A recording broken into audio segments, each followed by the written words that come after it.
All right, guys, before you take away the Ecostar pool pump, if you got an Ecostar, I broke this already, so now I'm gonna have to buy it.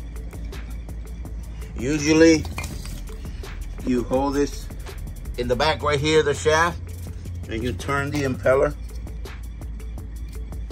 Supposedly you turn the impeller off and then it will come off, but there's a little trick to it.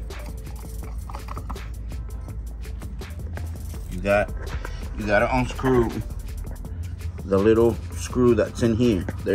You just take off the access panel and you got a little screw right here, which I broke already. Now I'm gonna have to buy it. So make sure that before you twist this, you take off this screw right here, okay? There's a screw right there. Make sure you take it off. That's it. Quick video.